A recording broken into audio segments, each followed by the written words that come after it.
Ndibulise kone bathandi bezemidlalo eMzantsi Afrika, ingakumbi kone balandeli bebhola elikhulu ke laseMzantsi Afrika. Apha ke siphethe indaba zeqela kule Kaizer Chiefs, ingakumbi kumlomo ophuma phaa ke kumqeqesho Kaizer Chiefs phaa umlomzana uNazarethin Napi. uNapi kuyibeke yacaca wathi ke kunee-players ezintathu aqonda into yokubana ke azikho kwi-plans zakhe apha ke kule sizini zayo. Umfana omdala ukhankanye phaa uNkosi Ndiphile Ngcobo, wakhankanya phaa u-Eden McCarthy, wakhankanya phaa ke uChristian Sayile. Umfana omdala ke wathi ke zo players ke azikho ke kwi-plans zakhe ke kule sizini zoqalwa. Wathi wenza umzekelo wathi ke uNkosi Ndiphile Ngcobo slowly kakhulu, umfana omdala akana pace, akazufitha tu kule system ke afuna ukuyidlalisa phaa kwiqela leKaizer Chiefs. Nawukhumbula into yokubana ke nowaye ngumqeqeshi phaa kwiqela leKaizer Chiefs uGavin Hunt wayetshile wathi ke oko wakhowutsha koplayer inzima ukuyikhowusha nokuyiseta njengoNkosi Ndiphile Ngcobo. Watsho uGavin Hunt wathi yena uNkosi Ndiphile Ngcobo unetalente umfana omdala,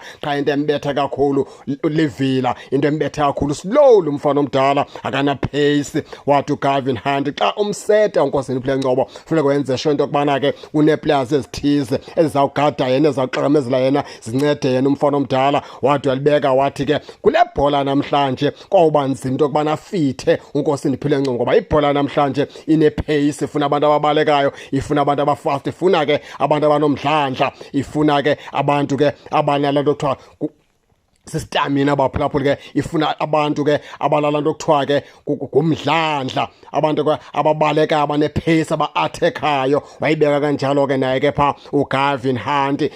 Utsho ke naye lapho uMr Napi ke uthi akafuna uphika uNkosi Ndiphile Ngcobo unetalente umfana omdala. uNkosi Ndiphile Ngcobo iphiwe ibhola futhi ke udlala kakuhle, kodwa uthi not into yokubana ke angafitha kule yakhe system. Uthi ke ufuna umnikeza ke ezinye team umfana omdala ke akazibonakalise. No-Eden McCarthy umfana omdala ke utshilo ke phaa ke umfana ka Mr Napi wathi ke akekho kwi-plans zakhe. Christian Sayile umfana omdala singathi ke utsho kuMr Napi uthi ke kwanyaza into yokubana ke Kaizer Chiefs sose imkhulula ke ngokusesikwe njengoba ke imnikeze iSuperSport ke loan, kwathiwa ke uzawubuyela apha ke kuphela kwesizini. Uthi uMr Napi lo mfana ka Christian Sayile uzawunikezwa ke into yokubana ke makasehamba ke unomphelo, akazuba saphinde ke beyiKaizer Chiefs ithi ke iyamlowuna, izobe seyimnikeza nje igunya lokumkhulula, ngoba uthi uMr Napi akekho ke kwi-plans zakhe. Naye ke phaa uChristian Sayile nezamkhulu into yokubana ke usalowunelwe phaa ke kwiSuperSport